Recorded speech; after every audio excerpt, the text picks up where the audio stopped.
Palestine and Israel. It's complicated. Well, at least that's what some people would like you to think. We've long been sold the narrative of a tit-for-tat skirmish of rockets, a real estate dispute, or even a centuries-old religious feud. There's so much more to the story of Palestine we all need to know. So, how did we get here? Let's take it back to the beginning. It starts with the end of a world war, Muslims fighting each other, and a promise made by the West only a century ago. So here's how the story begins. It's 1916, and the First World War is raging on. The Ottoman Empire is 617 years old at this point and is on the brink of collapse. The British and the French had promised the Arabs sovereignty and Arab leadership over the Arabian Peninsula and the Levant if they helped them defeat the Ottomans. And so the Arabs said, okay. And so they helped them defeat the Ottomans. Now I know what you're thinking. What's this got to do with Palestine and the creation of Israel? Just trust me, we'll get there. Okay, so when the British and the French won, the Arabs wanted the land that was promised to them.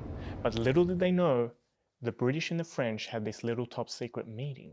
And in this top secret meeting, it was planned that the captured Ottoman province will be divided into areas of British and French control and influence.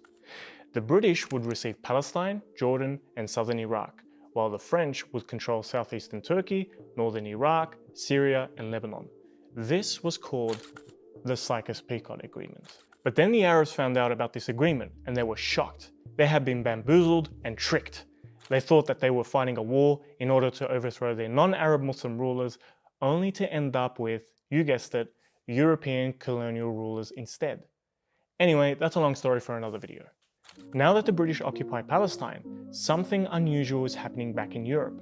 You see, the Zionist movement had been growing increasingly influential and lobbied hard to support the mass migration of Jews to Palestine and recognize a Jewish claim to the Palestinian land.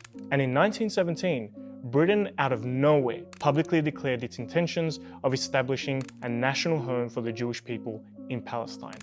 So the British just gifted Palestine, a country which was made up of 90% Palestinians, to European Zionists. They gave it just like you would give a box of chocolates.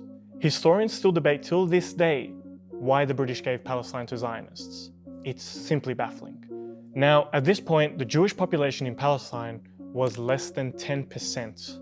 So when the British started to facilitate the immigration of European Jews to Palestine from 1922 and 1935, the Jewish population rose to 27%. With the British mandate in full swing, mass European Jewish immigration meant that more land would be seized and the native Palestinian population grew increasingly worried. The Palestinians would demonstrate their concerns to their British overlords, but they wouldn't have it. European Jewish settlement was on the rise. The British proposed a partition of Palestine and even advised the forceful removal of the Arab population from their homes. And yes, this was their plan to resolve the issue.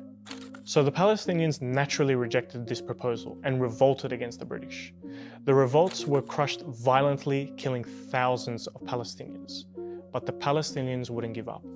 They would continue their fight for independence, and the British were clearly fed up. So in 1947, the British decided to hand over their responsibility for Palestine to the United Nations. So basically, they just said, here, clean our mess. And so the UN proposed this ridiculous proposal again, where Palestine will be partitioned into a Jewish and Arab state. Remember, Jews in Palestine only constituted 1/3 of the population, most of whom arrived from Europe just a few years earlier. Yet, in this proposal, they were allocated 55% of the land. Feeling like they got a bad deal again, the Arabs rejected the proposal, and the Zionists accepted. However, here's the catch. The Zionists didn't agree to the proposed borders, and even campaigned for more land.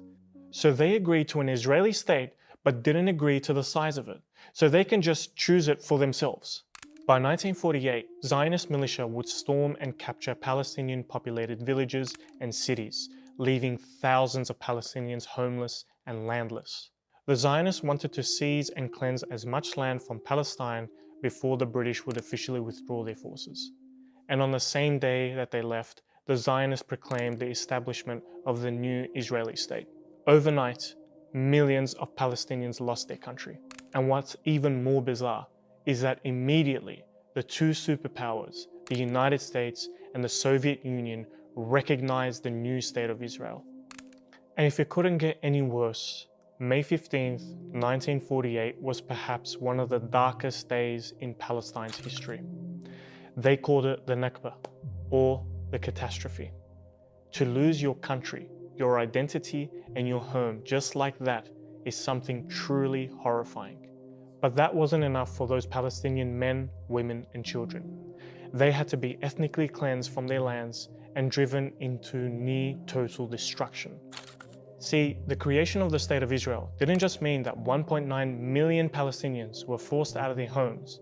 Didn't just mean that 78% of historic Palestine had been taken from its natives. Didn't just mean that 530 villages and cities were destroyed and ethnically cleansed. And didn't just mean the killing of 15,000 Palestinians in a series of mass atrocities.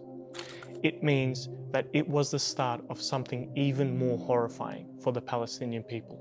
It signaled over 70 years of occupation, home demolitions, arbitrary arrests, displacements, Israeli expansion, military checkpoints, construction of walls, discrimination, massacres, and bombing of innocent men, women, and children in their own homes. So no, it's not complicated. The Palestinians are a people who have been oppressed and had their lands taken away from them and have been suffering ever since. This is how the events of the past shape the conditions of today. This is why it is important to remember and reflect our history before it repeats itself again. Because Allah knows we don't need it to happen again in another part of the world. May Allah lift the pain and the struggles from our Palestinian brothers and sisters. Ameen.